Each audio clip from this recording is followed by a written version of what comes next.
Can you hear me? I can, sir. All right, how are you doing? I'm good. It's a I don't beautiful think we've ever Friday. done a zone. It is a beautiful Friday. No, yep. That's Yesterday was the amazing. first time I got to see your lovely face. We're technologists. We're technologists, and we haven't used technology in the couple years that I've known you. That's interesting. I know. It is. It is. It's a beautiful home you have there. Well, thank you, thank you. I appreciate it. I travel a lot, so I'm in and out of everywhere. Um, yes. So let Yep. me pull up. I'm gonna share your document on the screen. I read it. I think it's a, Sure, you want that'd me be to, great. yeah, let Yeah, me pull it. Let me pull it up. Might as well use this technology all the way. exactly. Let's get the very well, project discussion. Hold on. That's the link. I appreciate you taking the time to do that. It says to write it and make it plain so they can see it and follow. I think you did see that I shared the basic elements of mine. Uh, Yes, and that I I'm was actually going very over to you. impressed. I'm going over to UMC today actually to share it with them in person actually. Okay. To telehealth. So I'm not Yeah. playing around. I'm going directly for the jugular. And I use these types of terms. I was a running back. I'm a competitor, fierce competitor. Oh, So yes. some of the times I people hadn't noticed your competitive streak, Matthew.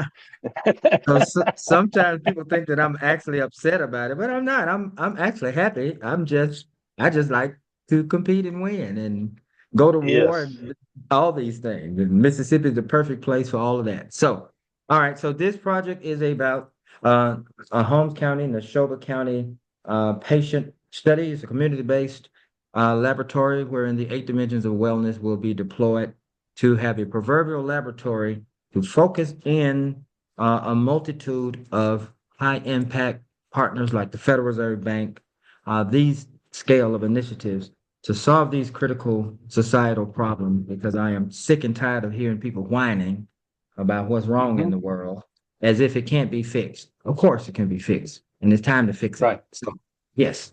So I'm talking with Larry Welch. He's with the Delta. Uh, uh, Introduce yourself, Larry, and then run through your So proposal because I'm with Delta Access. Um, just a background, I came here, moved here 4 years ago after coming here 11 years ago when my daughter came with Teach for America. Could see the opportunity, and then by pursuing the opportunities, I've recognized the needs that are there. And so Yes. I've chosen to take, instead of going off into retirement, my wife and I have agreed to start a second career, doing what we can to help Mississippians all over the state learn and accept technology. But the reason why we're doing that is using that technology as another tool, another avenue for them to experience success and to make their lives better. Amen. And where did you come from, sir? I came from Utah. Utah. Wow. Yes, sir. So you're familiar with Ensign Peak Partners? Yes. Yep. Are Oh you my working God. with them? No, not yet, but I'm doing a little bit Okay. of communicating. I did not know Yeah. that they had that kind of money, the Mormon church. My God. It's it's quite interesting. Yeah. They're we're I'm a member and proud of it.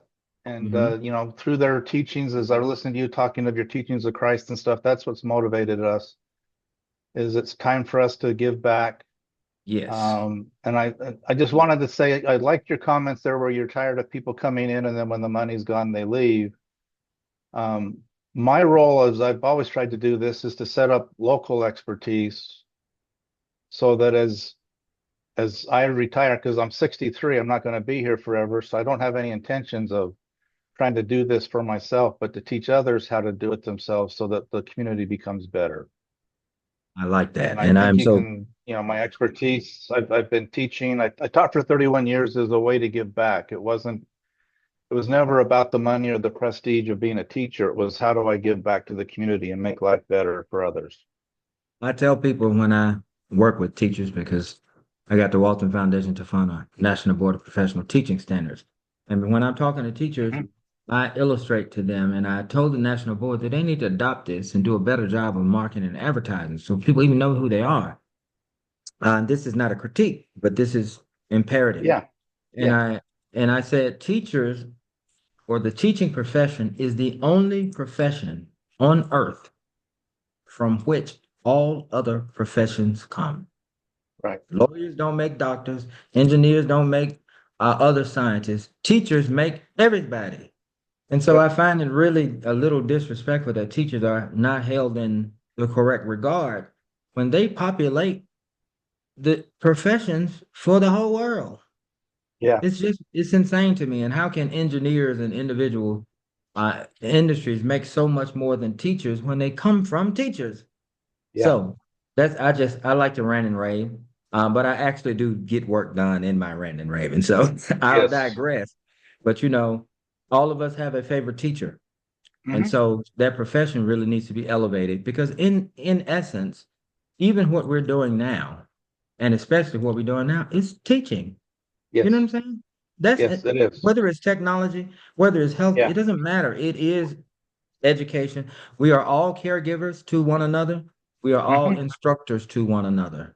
This is Yes. what I hope that humanity can finally get to a point to understand because we are making this thing a whole lot harder than it has to be. It's not that complicated.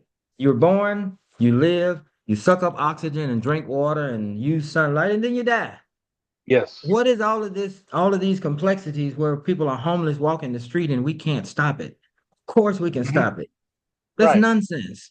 So, ranting and raving aside, let's go on to the Yeah. And technological infrastructure of this Holmes County, and dare I say, Holmes County and Neshoba County. yeah. And Um, I think that's very good that you've combined both of them. I know both counties. I've worked with them. Commissioner Mabry there at Holmes County, I've been working with her almost since I started coming here. So, oh wow. Okay, well that is awesome. so, So so I've here got some is your good connections with her. So here's your proposal on the screen, and we'll just kind of get into it. So I called you as we periodically check in and have our synchronizing session, as I'll Hmm. call it for this call. And then I found out what you were doing, and you mentioned something about Holmes Community College and a grant that you are working on, and that you Yep. like to be in that region. Well, that sparked my hamster wheels to turning because I've been targeting Holmes County. So I asked you regardless as to what that grant does, whether you get it or not, can we do effectively what it is that you set out to do in Holmes County, but in conjunction with this proverbial laboratory? And you sent me this proposal, and I will kick back and let you drive and walk me through it. Sure. So I'll just a quick background on my expertise to let you know that I do have the ability to do what we're talking about. Yes, sir. And so that's the purpose of the expertise and experience. And then, I loved your idea about, because it's all about connectivity and that foundation that you can use. Because if you don't have that connectivity, then we're just wasting our time for everything that we're trying to accomplish. Absolutely. And and being here for the 4 years, I'm not claiming to be an expert on Mississippi, but um, the lack of connectivity is not a racial thing. It's not a social economic thing. It's just the physics of the fact that Mississippians are spread out. And I mentioned I come from Utah, so Utah and Mississippi are the same size geographically. We're about the same population. Last census, Mississippi had 3.2, Utah was 3.4. So we have the same populations, we have the same, physical areas to cover, but 95% of Utahns have connectivity. And the reason is because 90% of the population is concentrated in 6 counties. Hmm. Let me also point out So, another difference. Utah has 29 counties, Mississippi has 82. We have 129 incorporated cities, and Mississippi has 297 with another 67 recognized census blocks. Mississippi has how many? 297 Hmm. Hmm. with another 50 something recognized census communities. Hmm. And the average size community is less than 800 people. Yeah. What? 90% of those cities have less than 500 or less than 1,000 people in them. So tell me this. I've never considered that. So Utah is a similarly situated state in a lot of areas. Um, Most of our state is rural. so tell me this. Economically, let's go high level. So Yeah. what is all right, so I mentioned insane peak partners. Let me for the record get their assets under management to show the difference. Um, so Utah is predominantly one religious community, Well, or is it? we're 35% of the population. So the Mormons are 35% of the population. So Insane Peak Partners has $124 billion assets under management, and it is a church. The guy says that it's a church treasury, which is hilarious to me. Well, what Um, it is we take our tithing and instead of just sitting on it, we use those proceeds to help communities. And so if you look at the humanitarian efforts of our church, yeah, I've seen it. they're phenomenal.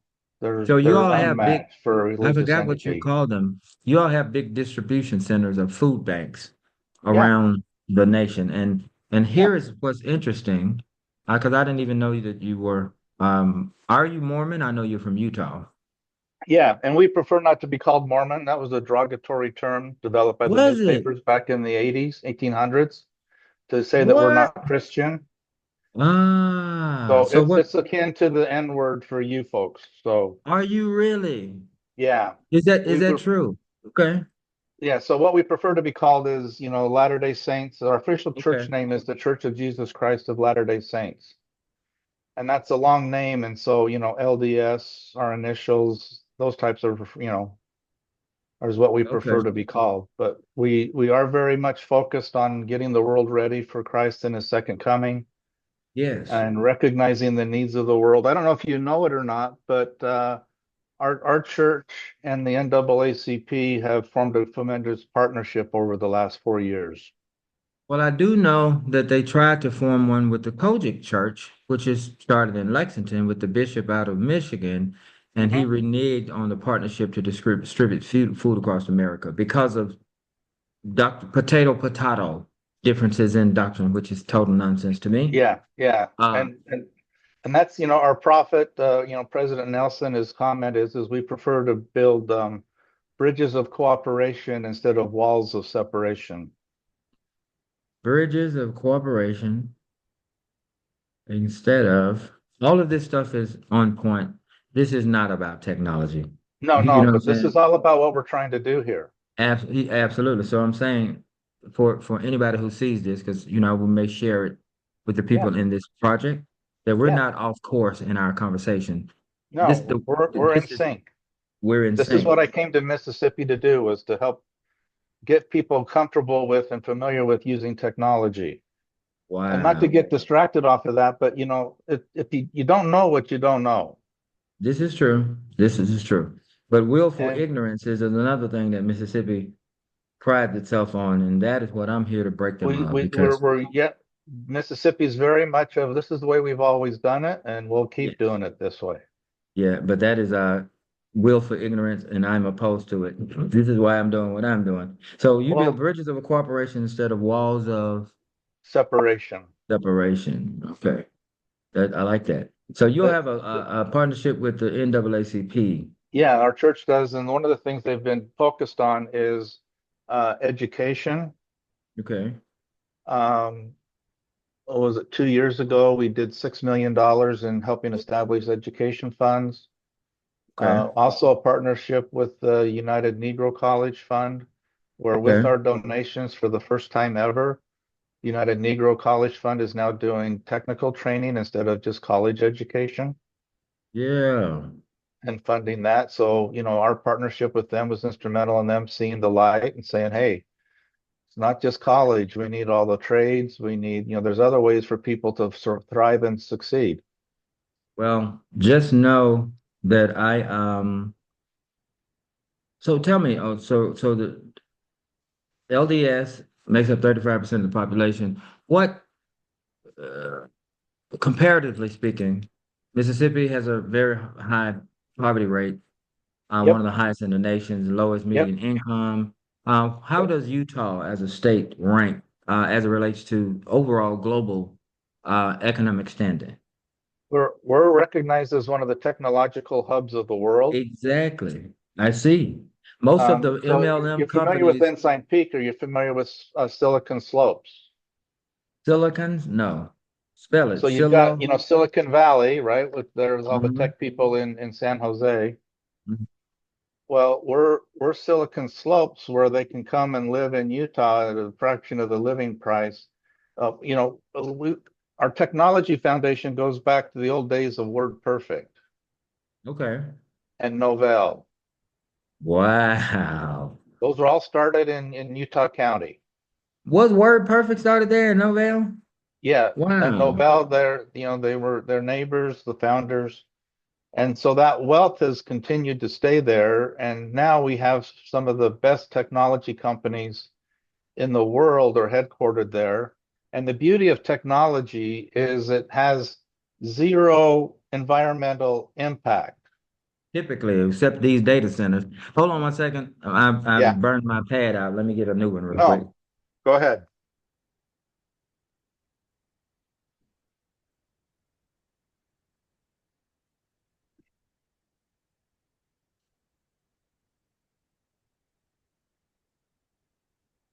I use so many of these things, they should really pay me a royalty. Because even though I'm a technologist, I write. Yep. This when I see it, think it, write it, I got it forever. There's that So that interaction from your head to your hand that just cements things. I know you got a hard stop at 10. We're gonna go on and knock this Yeah, out. but I would like anyways, to, the idea is yes. that you got to have a foundation, and that's what's beautiful about your connectivity. It's a great way to get connectivity into those places relatively quickly and target, specific markets, which are those students that are in Head Start and their families. Well, I would like to tell you, I'm a global big picture person. And as a visionary, it is a very interesting life because people really play with you and patronize you. And then 5 or 10 or 20 years down the line, then they see everything that I say come into existence. But they never come back and say, I was wrong, you were right. I Yeah, apologize. They no, just use yeah, my stuff and take credit for it. So yep. having said that, I my work is sent by the Lord. So I talk with confidence because I know what I'm talking about. The things that I put my hand to, they happen Mhm. 95% out of the time, not because of my power, it's the power of the Lord. So I'm saying that to say, from a global perspective, if there is ever any way, I think Utah is a perfect model as a sister state that is similarly situated that Mississippi could learn quite a bit from. And I would like Yes. to at some point make it official. I have had a couple of conversations with people on the periphery of the Ensign Peak, but I've not gone up into the administration yet as I'm still gathering information. So Hmm. know that if there are any connections that you like to plug me to, let me know because I want to do Yeah, a the full people on. I used to know that were there have left, so I don't have any more connections. But I'm not saying this for today. I'm saying this no, for but the if I come future. up across some, I'll let you know. Yeah, because I wanna make an official. I maneuver the government, and I have been doing it since I was 23 years old. I'm 49. So if it's possible to do I know they have sister city agreements, and that's typically in other countries. But if there could be a sister state type of relationship where we can go and visit Silicon Hmm. Slopes, because Yeah. Mississippi has Well, an the Silicon anomaly here. Slopes people, I can help you get connected with them because they're very much about helping to, spread the ethos. I actually approached them. That was my first project. When I first came here with my daughter, 11 years ago, moving her here, I could see, all the empty buildings. I quickly recognized that that people here in general were very artistic. Yes, As you're well aware, the birthplace of the blues I'm on the and board. I'm America's all of that. music. And Absolutely. the unfortunate part is that we have the Blues Highway, which is getting all of that talent out of Mississippi. Well, they're getting out of Mississippi because of these disparate um, um, lack of opportunities that are born Lack from of Mississippi. opportunity is what it is. And so you got to get the money people in your corner there, Larry. I'll get Inside Peak Partners. I got the Federal Reserve Bank and Bank of America. They just people. They're just people like Yeah, all other people. They're no, not right. gods or they're not kings, but you got to Yep. have them when you're doing this kind of work. You are actually doing ministerial work, actually, when you're coming and I'm showing. like you, McAfee. I'm here because God sent me. That's the only Absolutely. reason. There's And no other so, reason why I would give up all of my retirement and spend the last 4 years working for free if it wasn't because God told me to, and I know He's got a plan, and eventually it'll work out. absolutely. So yeah, stand by on that Silicon So back Slope to the thing. point here is my point was that we wanted to create some opportunities. So I actually went to Silicon Slopes and said, hey, look, why don't you start working with the junior highs and the high schools, start doing technical education, and then when the students graduate, you move them into a call center or a remote work desk. And so instead of offshoring all of your desktop Yeah. support and your technical support to Philippines or whatnot, we set that up here in Mississippi. And we had to set up a building because most of people's homes don't either have connectivity and the homes are not conducive to working from home. Mm. There's two pieces to that. We've got to get them the connectivity so they can work from home. But do they have a place like where you're at where you can just go and be quiet on your own, in the typical, 2 bedroom, 3 bedroom, 2 bath house or apartment? There's not a lot of places where you can go be alone and conduct work without everybody else in the household interacting with you. That is, you know what? You make a very good point. That is true. So we've got to get both the connectivity and the infrastructure and teach them these things. So, how do we do that? And we're not, and there's, I don't want to get sidetracked on that. I've got a number of ideas on how we can do that. But anyways, the key is getting them connectivity and then teaching them how to use that connectivity. So that digital equity piece that's part of NTIA and the digital divide is very real. Yes. Yes. Yes, it And is. when you have, and so to give you a comparison, I mentioned, we have 95% of our population has connectivity in Utah. The reason why Mississippi Whoa, whoa, doesn't, whoa, whoa, whoa, whoa. Say that again. we You're have saying 95% Utah. of our communities connected. Wow. 95%. But Hmm. here's the reason, McAfee, is again, 80% of them are concentrated in 6 counties. So it's Hmm. very easy to get them connected because it's cost effective and the ISPs are profitable.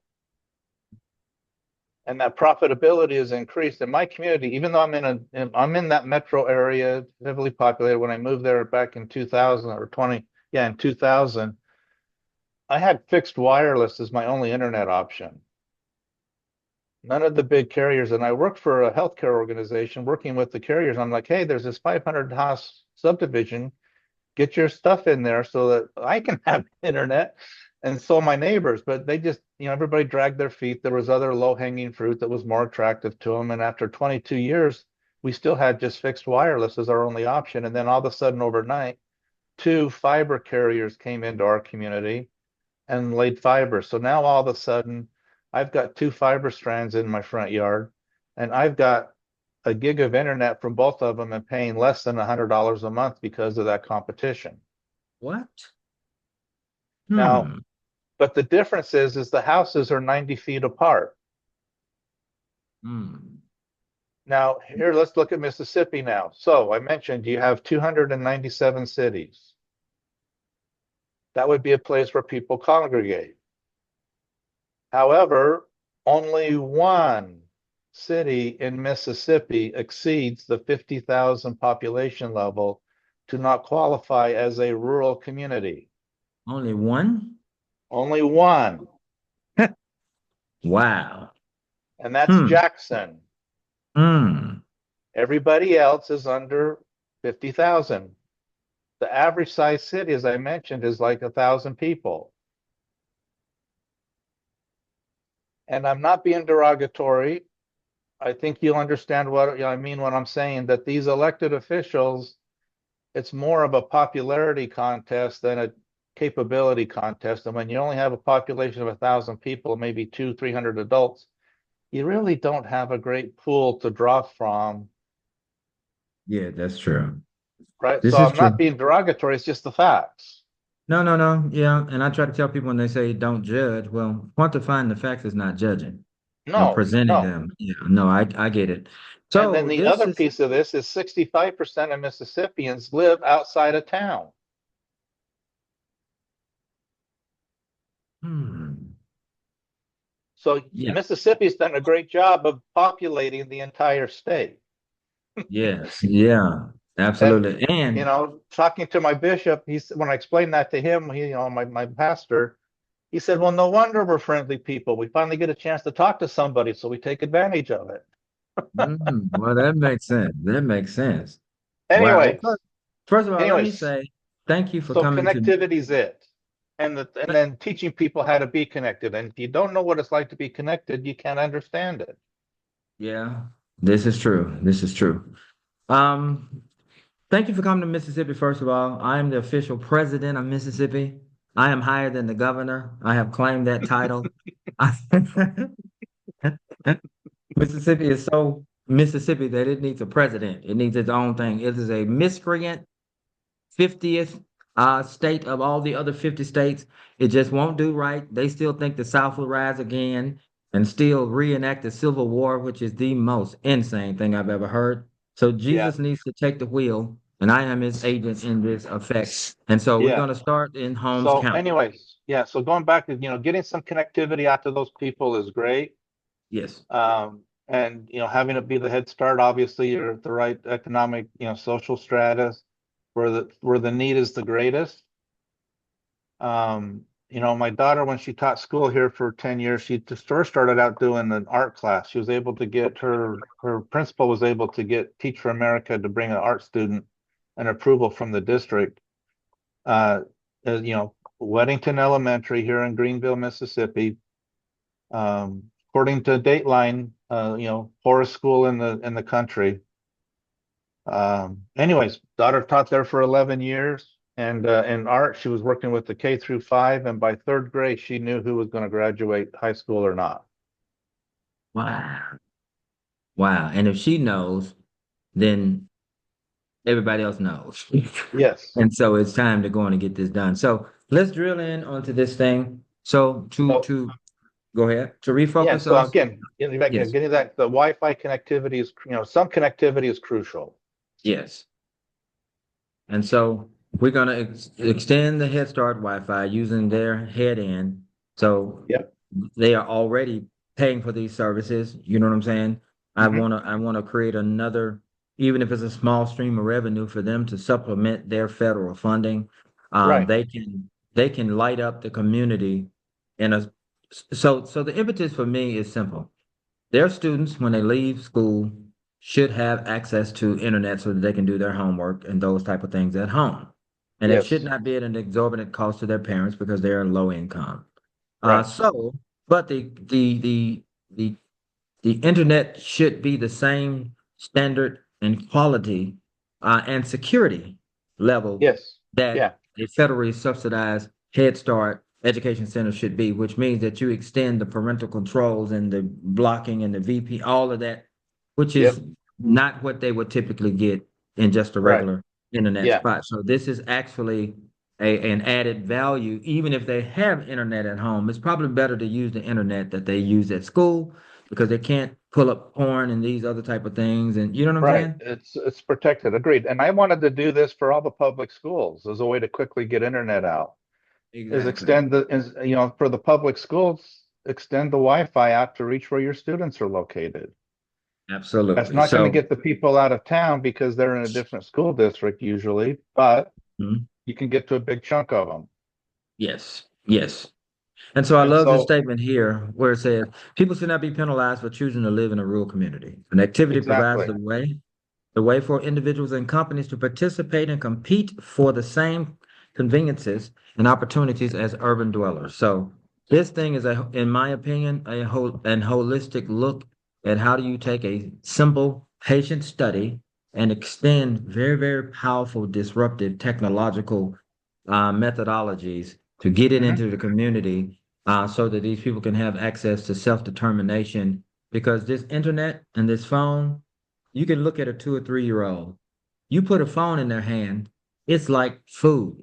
We teach children when they're born, and as we rear them, the appropriate way to eat with a Yep. spoon and a Yep. fork and a plate and not with their hands and their toes. But they're going to eat instinctively because their fight or flight or Yep. first rule of life is self-preservation. They are designed to eat. Technology is very similar. You Mhm. put a phone in their hand of a 3 year old and you watch him or Yeah. her. Yeah. They are in tuned with this medium and they Hmm. can learn on their own. So really what this Yeah. comes down to is something that Dr. Bobby Brown of Mississippi Action for Progress, he had something that they were working on and it was patent. It was, I don't know if they trademarked this term, but it was a curriculum, it's a protocol, and they called Hmm. it stealth learning. So they would get a large screen device, a laptop, a computer to the Yep. parents Yep. because we realized, or they realized, that the parents couldn't help the children with the homework because they were not educated. But you Yeah. cannot say to them, you are uneducated. But you give Right. this to them and it's stealth learning. So getting this technology and these devices into the hand of these children in particular, they can teach themselves what they need to know. Yes. So And it's that got to is start really with the parents.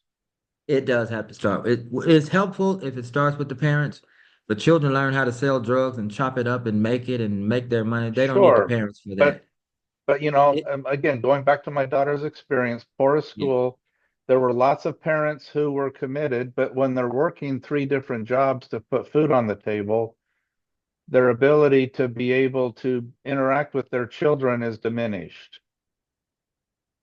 And And so, so we need to get the parents educated as well and into the different, helping them improve. So instead of having three jobs, they can get by with one or two because they've improved their educational capabilities and their value so they can get better paying jobs. They're doing the three jobs because they have to have that many, or that's the only thing they could have. They can get 10 hours here or 20 hours there. But if we can improve the education of the parents while we're helping the child, the whole family benefits. and so, we were working on something with the National Board of Professional Teaching Standards, and I was looking at an opportunity to maybe even start a company or bring a company into the ecosystem that could eliminate one of those jobs or two and have them work from home. That way Yep, they're in the home with the child. that's And yep. we have to really look at disrupting this whole machine because it Hmm. is, it is, you know, one of the reasons that I'm focusing on 8 dimensions of wellness because when you have a wholly broken ecosystem, adjusting one or two variables in an ecosystem is not, it won't work. You have to Oh, touch everything. So if you need the yes, parents' participation, you're going to have to get the parents' attention. In order to do that, you got to take some pressure off of them. So yes, we've got to either do an Amazon DSP or some type of call center type something to get those parents. First of all, the jobs are not paying anything. That's why they got to have three. So agreed. Yeah, it's if not, you're going to get a paid minimum wage, you have to have multiple jobs to get there. and so disrupting or replacing two of them shouldn't be that hard to do because they're not paying anything anyway. Right. So, so I'm And just glad. there's Go yeah, ahead. so there's lots of issues there. And real quick on that, you've got to have the skills, so they have to know what to do, technical skills, but you also have to have the soft skills. And so, Pam Chapman, the boss lady there in Cleveland, where she's got those curriculums where they're helping kids learn how to, and people learn the soft skills, how to properly enunciate, how to Tell me interact about with her bus. people. I've heard She's of, anything by boss lady, Pam Chapman in she was a former Cleveland. news lady. I do remember Yep. that. I've talked to her Yep. before And she's years now ago. got AI driven classes to teach these soft skills. What? Yeah. Yeah. So you need Hmm. to include her as we're educating the parents. They need to, again, it goes back to you don't know what you don't know. Yes. And we're Yes. taught by our parents. And This is true. unfortunately, it's somewhat being used derogatory as that white advantage because whites are better educated. It's just that they have a different experience because They their do. parents had a different experience. And their parents stole the money out of the public school system to build private schools instead of integrating. So that also Yeah. helps to give you a Well, better education. and I to be so you understand a little bit about my background. I understand that discrimination issue because I was the fresh white meat that was sent down to inner city schools when Ogden decided to desegregate in 74. Oh, And wow. so I was a group of 200 students that were up on the bench, going to one school, and they had to integrate. And so we were sent down to the inner city schools, which was mostly black and brown. And most people don't realize Ogden, Utah, where I'm from, has got a beautiful black community because the railroad and railroads had porters, and when the porters retired, as they were traveling around the country, they all decided to retire in Ogden. And so Mm. we have a tremendous thriving black community there in our community. And I was able to go down and spend time with them and learn from them in my junior high days, and be experienced and exposed to that other lifestyle. Oh, Now, wow. I So will say you're, the brown brethren of ours were not as gracious in receiving us as the black brethren. And I've got some stories I can tell you about that, but we're limited on time. So let's just say that and then I've also lived in a country where if you are not from there, you are an alien, and they say yes. that to your face. I lived 2 years in Japan, and Ah, they always refer to you as a gaijin, which means alien, not foreigner. And wow. if you're not from Japan, you are a gaijin. It's either or. So, Mm. so you live in Japan where it's always been one race, there is racial, disparity. Mm. Yeah, But this is true. anyways, so Yes. I've experienced some of that thing. I'm not saying I'm an expert, but I understand I have empathy for it. Where is your daughter now? My daughter now is still here in Greenville. In fact, Is she she? would love to maybe benefit from some of your philanthropic stuff. She decided to quit teaching. My son-in-law and her, my son-in-law John Delperdane, he's another Teach for America guy from Minnesota. They quickly realized that they needed to help expand the education experience for students, and it wasn't going to be done in the classroom. And so they bought 30 acres from the city of Greenville, and that's a funny story how they got that land.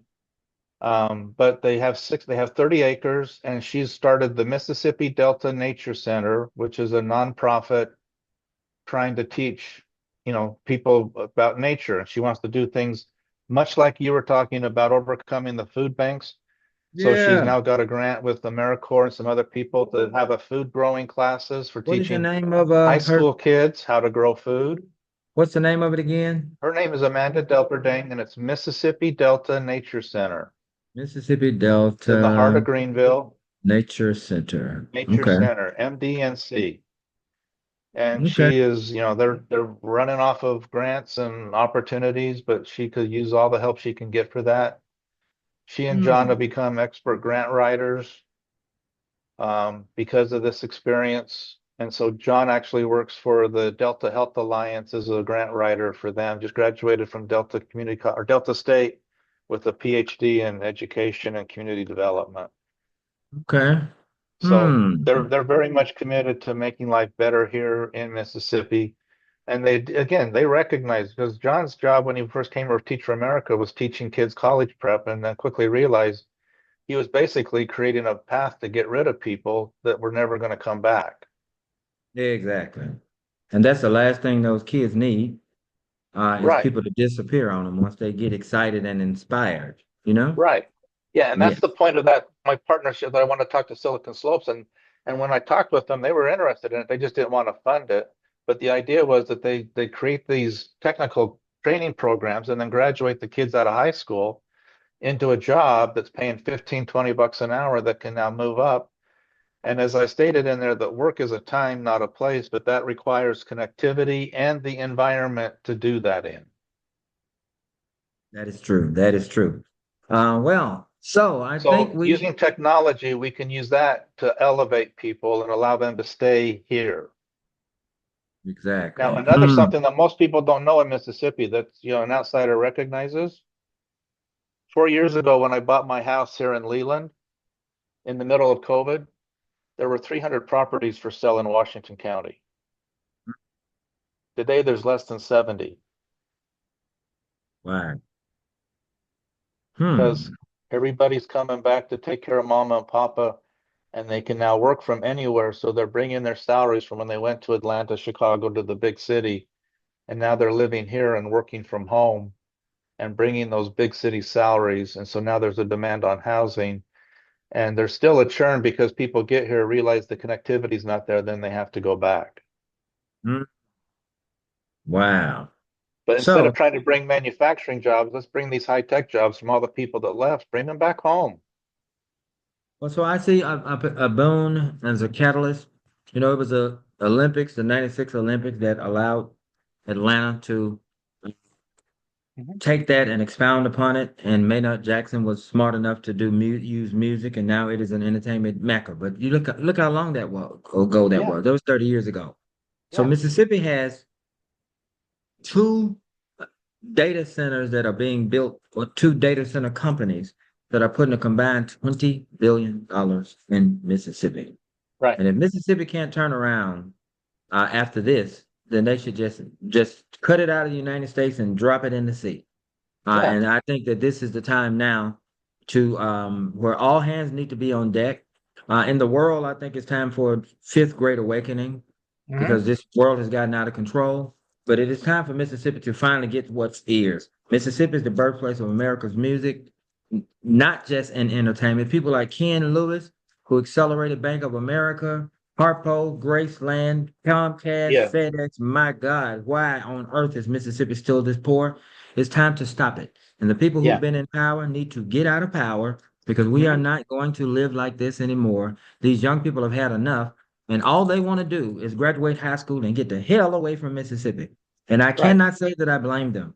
We have to give them better options and an Hmm. ability to live their lives and have their dreams be able to be realized in the state that they were born because they are not going to stay ever. So Yeah. it's a pleasure to have you as a partner. You got your technology part down. That's all I want. All I want are we had a Zoom yesterday with Mallory Health Clinic. Yeah. All I want is the people in their respective areas to Hmm. master what they do. I'm an orchestrator. Yep. I'm a master orchestrator, but I need the people to do what it is that they do so I don't have to come in and get involved in that part. So, as it relates to technology and scaling it and these types of things, I'm going to consider you to be my guy for that. And And we if will, I could add to that, in addition to technology, technology doesn't work if it's not intuitive or something that people yes, can use. this is true. And This is true. so I learned that when I was there with Intermountain Health that we can have all this great technology, but if its technology is too complicated, people just won't use it. And they won't even say, like, this is my concern with the telehealth with UMC. You give the patient the telehealth devices.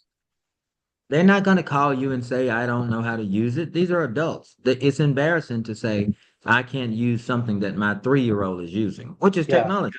So So they'll just wait you out, so I spoke with install. the Go ahead. it yeah, let me share with you experience on that with rural Phil. They're up in, outside of Cleveland. They've been doing telehealth for a while now, and they send every patient home with the packet, Yes.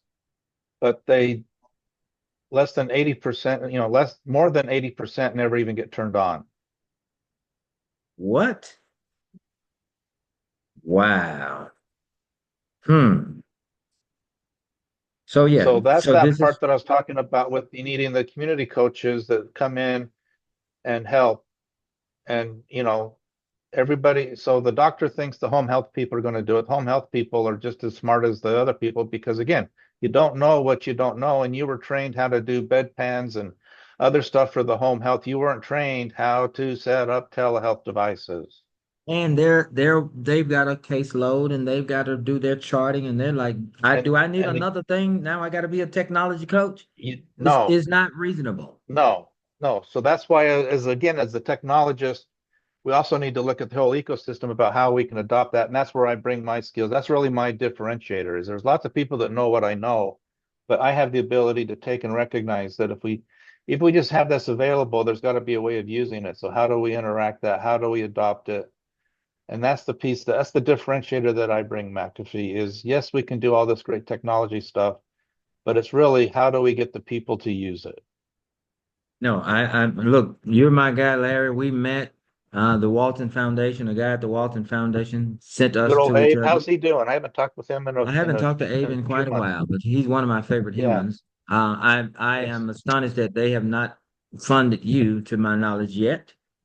You have never gotten Well, Walton they Foundation haven't. We're funded? trying to get them to help us. We just did a project. I'm working with, like I said, I'm in with the Mississippi Broadband Association, and we just did a 250 large screen desktop project. I'm in the middle of it. They're in Coahoma County, and the Walton family won't start a program, but once it's up and running, then they'll participate. So we now have it started up and running with Digitunity, the company we're working with, and I'd love to introduce you to them. Okay. There is a source for helping to get some of the large screen displays in their curriculum. But also, I mentioned there's the company there, CommScope in Flowood, that does their own refurbishing. And so we can get refurbished equipment from them as well as they can refurbish it. And the project that we're doing with Digitunity is we want to create a sustainable environment where Mississippi businesses and government donates their laptops back to Digitunity that we then refurbish here locally. And the attraction to the Walmarts of the world is they can donate the laptop and pay this, the $75 to get it refurbished, but they can take the tax credit for the full retail value of that now refurbished device for their tax credit. So they spend 75 bucks and get a $600 tax credit. No, I love it. I love it. So And we get a free laptop to give out to people. no, Larry, I love it. The Lord put us together through Abe for some reason, and we have kept a good rapport. It's been 3 years. It's been It about has three been. It's years. been 3 years. Yeah, it's time we get something going, McAfee. It is. Well, the Lord is in charge of all that, and that's why I Yeah, called you. again, it's his timetable. We got to wait for him to put everything together. Absolutely. But I feel like things when the Lord is working, when you put a seed in the ground and the seed comes up out of the ground without you having to be in the ground looking at the seed every day. Exactly. Yeah. So that means that his work is working. So when you got to push it up a hill and fight, and then something is Mhm. wrong. But this Yep. thing is falling into place so Agree. effortlessly that it Yeah. Yeah. means that, and I called you, you didn't call me. I I know. called and I said, "Hey, know. Larry, let's reconnect," because as I'm seeing how these things are unfolding, my spidey senses tell me, I think it might be time for this now. Yep. So let's stay in touch. I'm going to consider you my resident technologist as it relates to these particular things, but I would like Okay. for you to also be prepared to engage. I have some predictive and generative AI coders and developers who Yeah. build platforms on the scale of the Federal Reserve Bank, and I Mhm. would like to at some point integrate them into. I already have a technology. I have 5 consortiums. Who Okay. you talked to yesterday comes from a medical consortium that Sure. got dentists, physicians, pharmacists, and nurses in it. I've got a contractor consortium. I got a legal consortium. I got a innovators technology consortium that's made up of former Northrop Grumman and Hmm. Ergon and Yeah. DOD. So they're Yeah. pretty heavy level. So I want to encapsulate and institutionalize this thing in a super SaaS platform that Hmm. does no harm to humanity, the Right. opposite of Aladdin and Microsoft and IBM Watson, Yeah. for the good of these nonprofits and these communities. That does not exist Perfect. currently, and Yeah. it's a problem. So I would like to integrate them in the space with the hardware type of technological things so that we are Hmm. not duplicating services and not building things that need to be rebuilt or ineffective, which Mississippi does almost to perfection. Right. So that's what we're here to do. Thank you for taking your time. We Okay. made it before 10 o'clock. I'll be talking with you sometime next week as I'm going to got to meet with UMC Telehealth today. And I'm Okay. going to take Now, in and go ahead. find out from them if you would, because again, here's you're talking about money, sources of revenue to be self-sustaining. Um, you know, Starting in 2020, Medicare is reimbursing $15 a month per device for the telehealth for connectivity. Okay. And everybody's putting that into a cell card. So now AT&T, C Spire, they're taking that money and all they're providing is connectivity. Okay. But you can order those same devices with a Wi-Fi connection, and now your connectivity costs are zero. But you still get reimbursed the $15 a month per device. You get reimbursed what the maximum Medicare amount is, not what you actually pay. And Okay. so if your patient has an average of 6 devices in their home, which is not uncommon, that's $90 a month in revenue coming in per household or per patient. If you have 2.3 patients in the household getting telehealth devices, you can do the math. You've got $150 per household now for revenue that you can use to go towards training the people, hiring somebody to train them how to use it. And that's why I Mm, said if you partner with the ISP, as they're setting up their home internet for the people, a lot of them are setting up a Wi-Fi router. They can build a separate channel in there for the telehealth that just as soon as the telehealth device comes in, it automatically connects. makes sense. Makes sense. Okay. So Okay. we're Yeah. partnering with that, and that's additional revenue. So we give the ISP a little bit of extra revenue to incentivize them to participate. We take part of that revenue now and hire these coaches that are teaching people how to use that technology, which is teaching them other skills, but it's focused on the telehealth. You teach somebody Mm, how to connect to Wi-Fi, they now learn how to connect to Wi-Fi. yes. No, no, I love that. I will have broached So that keep that in conversation. the back of your mind as your revenue stream, as you're talking to UMC, that we don't want UMC to get all of that money that's in the reimbursement for the They're not gonna get connectivity. it. I know, but you But know what I'm saying? Let's keep yeah, that in yeah, I your do. back pocket that there's that Yeah. revenue stream Mm, that you can utilize that is traditionally gone because UMC is ordering cell cards for those devices. And so since they're the ones distributing they're the ones getting that $15 to cover that cell card cost. that makes sense. And isn't there also still some supplemental amount that comes from self-service for their wireless Yeah, devices that also comes from another division of the federal government? yeah, So you yeah. you But then, stack these things yeah, and you make this thing doable. yeah. Which lo and behold, do you mean to tell me that the creator that created the universe, he not only provided enough oxygen for everybody and enough sunlight for everybody, enough water for everybody, he also provided enough Wi-Fi and enough money to pay for all of these things that human Mhm. needs? What kind of man Yeah, is this? exactly. So this is what I Now, keep trying to tell them. The lack of whatever we have, whatever that lack is a man-made lack. It is not a lack it's from our the own creator. creation. Yep, It is yep. of our own creation. So let's stop whining and complaining that these problems are problems that fell out of the sky. These problems are caused by the same people who did the 1890 Constitution to get black people out of politics that is still preventing upward mobility. And it's time to start telling the truth and just get it done. So thank you, Larry. Mhm. Have a good weekend. We'll be talking very, very soon. I'll keep you Matt, up on you how do that. the same too. Yes, sir. Take care. Bye. Sounds good. Let me know.